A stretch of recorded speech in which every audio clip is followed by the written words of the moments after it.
The streets of Chinatown in Hawaii are alive with celebration for Chinese New Year. Walter, a private detective, stays on high alert as he moves through the crowd. Discreetly, he slips a brown package into a mailbox. Then he leaves the area, only to be struck by a van moments later. The scene then shifts to James, a Navy SEAL commander running competency drills with a group of new cadets. They struggle to hold their position and keep surfacing too soon. Frustrated, James reprimands them sharply. Just then, he's informed that a call is waiting for him. It's the police. They tell him that his father is dead. The coroner explains that Walter was killed in a hit-and-run. An hour later, James returns home to his beachside house in Honolulu. His wife, Layla, greets him. At that moment, his children, Lonnie and Kai, come running in, excited to see him. After a long pause, James tells Layla that his father died in a hit-and-run and that he already went to the morgue to identify the body. Layla's face falls. She apologizes softly and asks if he wants to talk about it, but James shakes his head. Layla sighs, then asks if he at least called his half-brother Jonny in Oklahoma. James mutters that Jonny won't answer his calls anyway. Layla urges him to at least leave a message. Meanwhile, in Oklahoma, Jonny, a police officer, comes home to find his longtime girlfriend, Valentina, packing her things. Confused, he asks what she's doing. Valentina tells Jonny she's tired of being ignored and frustrated that he never listens or puts in the effort like she does. She reminds him she's a grown woman managing a bank, while he wastes his time riding around on the bike instead of working. Then she asks him, "Do you even know what today is?" Jonny answers, "Wednesday." Valentina tells him it is her birthday. Jonny freezes, then quickly apologizes, calling her "shoo-shoo" to soften her anger. Don't shoot me! Desperate, he switches to Spanish, telling her he's sorry and that he loves her. For a moment, Valentina kisses him, but then slaps him, sharply reminding him that today is Friday and that she speaks Portuguese, not Spanish, because she's from Brazil. Jonny mutters that he didn't see the difference, as Portuguese is basically drunken Spanish. That night, he starts drinking while looking at the pictures of Valentina. Then he gets a call from Walter Hale. She introduces herself as James's wife and says it's kind of crazy that they never met. Jonny agrees. She then tells him that his father passed away yesterday. Jonny, after a moment of silence, admits that he assumed he had died years ago. Layla tells him the funeral is tomorrow, and they hope he will come. Jonny dryly says, "So James couldn't call me himself?" Layla reminds him that he and James have a complicated history with shared trauma. He tells her she sounds like a shrink. She admits she is a child psychologist. Jonny says he isn't a child and that he hardly talked to James in 10 years, and he hasn't been to Hawaii in 20 years. At that moment, two guys enter the bathroom. One of them ends the call and asks Jonny about the package his father sent him. Jonny points out that he hadn't talked to his father since he was a kid, and that he would never have sent him any package. Then one of them shows him his tattoo and asks what he sees. Jonny replies that it looks like a badly drawn horse. "It is a dragon, asshole," the man corrects him. Jonny, confused, asks, "Asshole dragon?" The man presses the knife. Jonny amends and says, "Yakuza, Japanese syndicate." Then, with cold precision, he fights them both. The third man fires from outside. Jonny decides to use one of the men as a barricade and takes the third one down. Jonny calmly asks the man not to desecrate his mother's shrine, but he does anyway. So Jonny kills him ruthlessly. He finishes the last one and looks at the tattoo and mumbles that it does look like a dragon. He takes the folded photo and looks at his mother, Kim. Then he turns back and sees Walter on the other side, then curses him. The next morning, Walter's funeral takes place. James looks around and sees the Yakuza syndicate and Mr. K's syndicate, a local gang operating in the area. Jonny comments that it is an interesting crowd. Nani, who is James and Jonny's cousin, replies that Walter was a private detective and he must have walked a fine line. Then she sees Jonny and welcomes him. James looks at his wife, who simply says, "Family is family." Then she greets him and introduces her children to him. Kai asks Jonny why they never met him. Jonny replies that his father doesn't like him. Then the girl asks if she can braid his hair. He says no. The two then start bickering, with James saying he looks like a gorilla dressed up in a gay bar. "You got old," Jonny casually responds. James counters by saying he got fat. Jonny says he can lose weight, but he will stay old as fuck. Layla gives James a look and he softens, telling Jonny he should have called and that he is glad he came. No, I'm not. Layla told me to say that. Then, a close family friend of the Hale family, Peter Mahoe, the governor who is also running for mayor, steps forward to deliver a few words about Walter. Peter acknowledges Jonny, saying it's been a long time. Jonny nods. Then he turns back and sees Mr. K's syndicate. After the funeral service, the family head to James's house. Jonny asks if he is staying at his mother's house, Malia's. James admits she passed away. Jonny tells him the house is a lot smaller than he remembers. James nods and says that, even so, Malia made room for Jonny. But Jonny tells him that he knows James hates him because Walter broke up James's family and slept with his mother, which James never let him forget, and it made him feel like a bastard. James sighs and says that he was just a kid and he needed a minute to get over it. Maybe you still haven't, Jonny says. James replies, maybe you're still a bastard. Inside, the family has brunch. Peter tells the brothers it's nice to have them under one roof. Then Jonny apologizes for Malia's passing. Nani tells him he should have come to her funeral, since he was like a son to her. Trying to lighten the mood, Nani asks Jonny if he is seeing anyone. He nods. Then Layla tells him that Walter would have really appreciated him being here. Jonny casually tells her that he is not here for him, but to find out who killed him, because he doesn't believe it was a hit and run. Layla asks the kids to go inside. Then Jonny tells them that he got attacked by the Yakuza syndicate at his home. James accuses him of always stirring up trouble wherever he goes. Jonny tells him he doesn't expect him to help. Nothing to help with, James replies. Jonny points out that those are the exact same words he told him about his mother. James asks him to come outside. Jonny gets up and follows him out. James then tells him it's absurd that he thinks Walter was killed. He points out that Jonny hadn't talked to him for over 20 years, and now he's sniffing around in his business, stirring up trouble. Jonny says he's a cop and adds that's what he does. Then he yells at him to trust him at least once. James shakes his head and says that he couldn't find his mother's killer, and now he's convinced that his father was also killed. Jonny just gives him a middle finger and leaves. He goes to a bar where a woman serves him a drink, saying he looks like he could use one.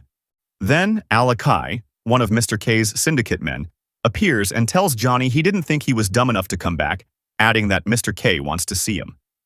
Jonny replies, that old fuck is still alive, and refuses to meet him. Suddenly, his vision blurs. He realizes he's been roofied. Mr. K greets him, then, without beating around the bush, says he doesn't like that Jonny came back. Mr. K tells Jonny that he hasn't forgotten that Jonny killed many of his men. Jonny fires back, saying it's because he killed his mother.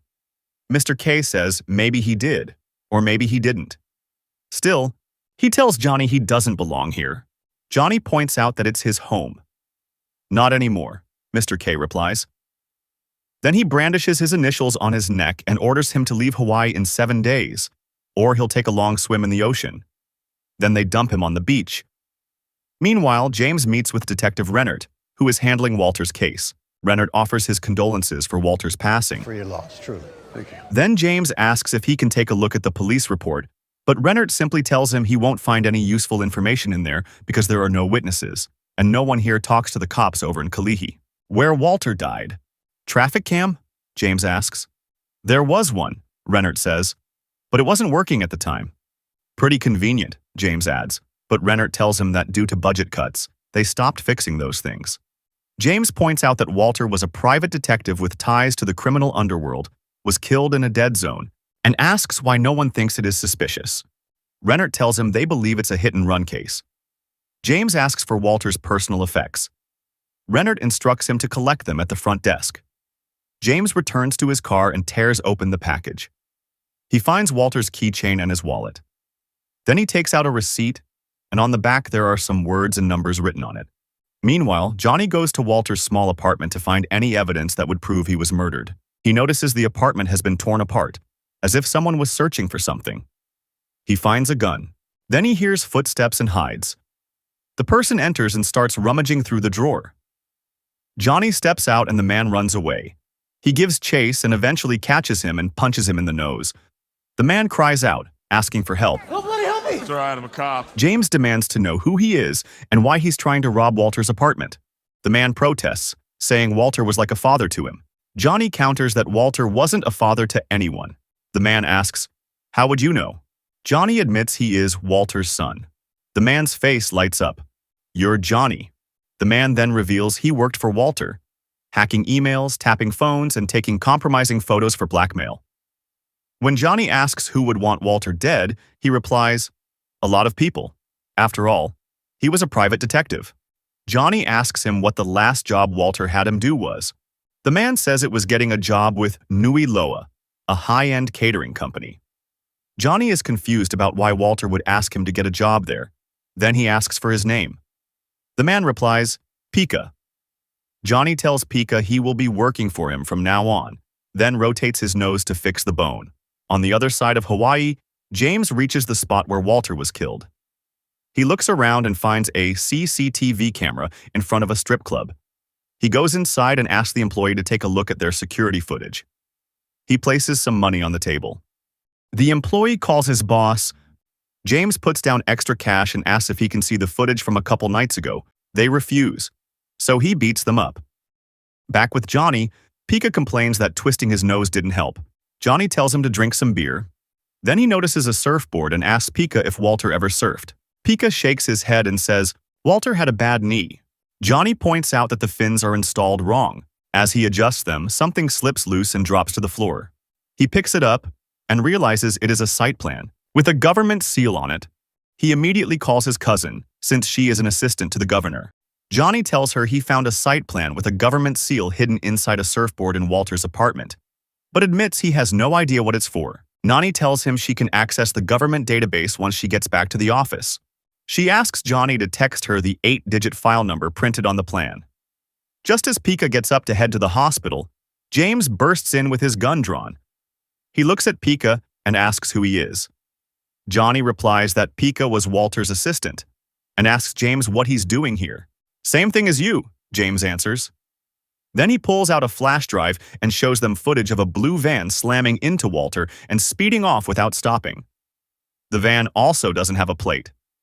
James turns to Pika and asks for the name of the caterer again.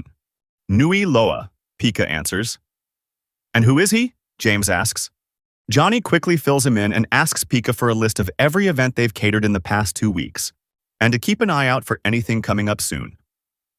An hour later, James and Jonny leave the apartment together. That's when they're ambushed by members of the Yakuza syndicate. James and Jonny fight back as chaos erupts in the street. Gunfire breaks out. In the middle of the exchange, Jonny sets a gang car on fire, but the flames also spread and destroy James's car. James is furious. Jonny shrugs. "I just saved your life. You're welcome." At the station, Detective Rennert is far from pleased with the duo for taking out 4 Yakuza men. He looks at Jonny and assumes he is James's brother from Oklahoma, the cop. Jonny nods in acknowledgement. Rennert then says he is not exactly a cop now because Jonny is suspended with pay and pending an investigation for excessive force. James turns to Jonny and asks him to explain. But Jonny looks genuinely surprised and says, "Wait, I'm getting paid?" James then hands Rennert the security camera footage and informs him that the vehicle which hit Walter is a blue van visible in the clip. Rennert asks how he got it. "By doing your job," Jonny replies. Then he warns them to stop doing this wrecking crew nonsense. That evening, Nani tells the brothers that she tracked down the original architect and that the site plan is actually for a property on the east side of the island, up north. The project was commissioned by the Robichaux firm. Jonny asks who that is. Nani explains that Marcus Robichaux is a major developer, hotels and resorts across Hawaii, Asia, and Europe. She adds that his family controlled the island's sugarcane industry for generations. James studies the plan again and points something out. This is for a casino. Nani looks stunned and says, "That can't be right. Gambling is illegal here." James concludes that the only way they can get answers is by speaking to Marcus Robichaux directly. Nani tells them Marcus is hosting his annual fundraiser for the art museum tomorrow. Jonny stands and says he'll just get a motel for the night. Nani tells him to stay here, and James backs her up. The next morning, Jonny wakes up to Lonnie braiding his hair. Later, he heads downstairs and spots a sleek bike in the garage and decides to try it until James walks in and snaps at him to get off his bike. Jonny shrugs and says he's thinking about checking out the Robichaux construction site, but James still tells him to get off. Then he asks Jonny why he got suspended. Jonny hesitates, then admits the truth. He shot a meth dealer who was selling drugs to kids. James nods, then pulls the cover off another bike, one that belonged to their father, Walter. Together, they ride to the construction site, but when they arrive, they're confused to see a group of people living on the land where construction is supposed to happen. James approaches one of them and asks who owns this land. A woman behind them answers calmly, "Everyone." James turns to her and says he didn't know a community lived here. "Nobody does," the woman replies. She tells them that Aha Moku is responsible for this land and the government has no ownership over it. Then, Jonny gets a call from Pika, who says a cop has pulled a blue van out of the surf off Makapuu. Rennert tells them that Simi Iona is a low-level government accountant who disappeared 3 days ago and asks if they recognize the name. Nope. He tells them the accountant might be behind the hit and run, but Jonny points out that someone went to the trouble of getting the car into the water and that there was no license plate. Rennert nods and shows them the list of blue vans registered on the island. Jonny asks if they can keep it, but Rennert says no, saying it is police business. Jonny tells Pika to look into Hayashi Imports because it is the only Japanese name on the detective's blue van list. Pika then tells them they need to get to the Robichaux party. James points out they aren't invited, but Pika tells him he knows a caterer. They arrive at the Marcus Robichaux party. Pika tells the brothers that Hayashi Imports is owned by numerous Japanese holding companies. James concludes that it must be connected to the Yakuza.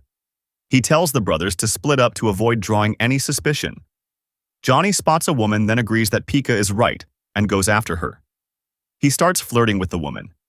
Inside, Pika tells James to wash dishes. Otherwise, he'll look like a narc. A man then asks James for a plate. Meanwhile, Jonny introduces himself to the woman. Surprised, she asks, "Hale? As in Walter Hale?" Jonny then asks if she knew him, but the woman asks Jonny why he is speaking in the past tense. Because he is dead, the woman admits she hired Walter to investigate her husband's activities to see if he was cheating. Jonny asks her husband's name. She reveals that Marcus Robichaux is her husband and says her name is Monica. She tells Jonny she is planning to get a divorce, and without some leverage, things won't go well for her. So that's why she hired Walter. Then she instructs Jonny to meet her tomorrow at the penthouse in Waikiki and promises to explain everything there. Inside, James takes the plate when the man is distracted. The man then comes in front of him and James hands him the card saying he dropped it. Hayashi Imports. Small world. The man asks him what he knows about it. He tells them he knows they misplaced a blue van. The man asks if he is a cop. U.S. Navy, James replies, then asks the guy what does the Yakuza want with Robichaux. The man laughs and says there is a famous Japanese saying, "The child of a frog is still just a frog." James asks what it means. He explains that it means frogs never look both ways when crossing the street. Then the man says he looks forward to seeing James again. James watches as security drags Jonny away, and moments later, another pair of men asks James to come with them. They take both brothers to Marcus Robichaux's office. Marcus asks who they are. James replies that they are Walter Hale's sons. Marcus tells them he paid Walter in full, including a bonus. Who hired Walter? I did, yeah. Jonny then reveals that Walter is dead. Marcus says, "Sorry." But Jonny replies, "You don't look sorry." He tells Jonny that if he's implying that he killed Walter, then he would be dead wrong. James asks Marcus why he hired Walter. Marcus admits he suspected his wife was cheating, so he hired Walter to follow her. But it turned out she wasn't, after Walter showed him the evidence. Marcus orders Jonny to put the grenade down, explaining that it is from World War I. Then, Marcus asks them to leave. The brothers then discuss the information they found at the party. The next morning, Jonny arrives at their meeting spot and discovers Monica is dead, framed as a suicide. Furious, he storms Marcus's house and takes down the guards at the entrance, but then one of them zaps him. Marcus comes out and says he is starting to dislike him. Jonny says he knew Marcus is the one who killed his wife and also his father. Marcus simply says he is confused and asks the guards to call the police. At the police station, Peter enters the custody room. Jonny assumes James called him, but Peter shakes his head and says Nani did. He sighs and tells Jonny that he convinced Marcus to drop all the charges. Jonny argues that Marcus killed his wife, but Peter says that even if he did, it wouldn't be Jonny's business and advises him to let the police handle the case. Then, Peter tells Jonny that he loved Walter, but admits there was a darkness in him that led to the destruction of the good things in his life, like Maria and Kim, and even affected Jonny and James. He adds that he sees the same darkness in Jonny too, but Jonny has something Walter didn't: a brother. He thanks his uncle. Outside, James is waiting for him, but Jonny ignores him. James tells him that fucking shit up isn't going to bring back his mother. They both fight, letting out their resentment and anger. James takes control and starts punching Jonny, then stops midway. James asks him what the fuck is wrong with him. Jonny says the same and asks what kind of man would abandon his little brother when he needed him most, only to send him away. James argues that the Mr. K's syndicate was going to kill Jonny after what he did to his men. That's why he says he sent him away, to protect him. Jonny tells him he doesn't know what it's like to stare at your dying mother lying in the street and she's staring at your eyes, and says it haunts him.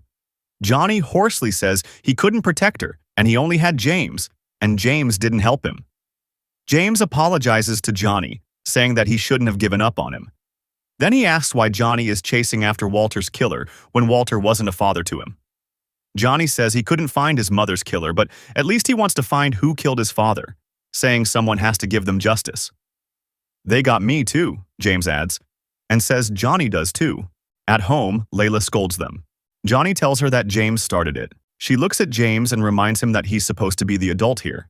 James pulls his wife close. Just then, Jonny receives a call from his girlfriend and shows it to them. Valentina asks why the house is a crime scene, and James admits he had completely forgotten about it. She brushes it off, saying she doesn't care, and explains that she stopped by to collect her mail, and mentions that Jonny has a package from Hawaii. He asks her to see what it is. She says it's a thumb drive. He then asks her to deliver the package to Hawaii. Furious, Valentina reminds him that he didn't want to go to Hawaii when she wanted to go. In the end, he convinces her, and she arrives in Hawaii. Jonny tries to hug her, but she dodges and tells him she's only here for a day. "Is that your brother?" Valentina asks. James nods and introduces himself. She comments that he looks like Jonny, but smarter. Then she hands him the drive. James says he likes her. In the car, Valentina doesn't believe that Jonny's estranged father, Walter, was killed over the drive. Pika connects it, but says he can't access it because of a banking firewall. Valentina explains that it's a cold wallet, digitally encrypted, and that the drive serves as the key. Jonny assumes that whoever owns the account needs the drive to access the money, and suggests that if Pika can hack it, they'll get the funds and uncover the owner's identity. Valentina nods, but explains that he can't do that without a seed phrase, a randomly generated set of 12 words known only to the account holder. James then hands over a receipt and tells Pika to try these words. Jonny looks at James and he explains that it was found among Walter's personal belongings. Just then, a helicopter swoops in overhead and opens fire. Jonny shoots back at the chopper. Valentina tells James to let her drive, and he agrees. Valentina manages to drive seamlessly amid the bullets and traffic. Then, a motorbike chases after them. Valentina runs them over, but the two riders grab onto the car. James takes care of one while Jonny handles the other. They both manage to kill them. James then turns his attention to the helicopter, taking out the men inside.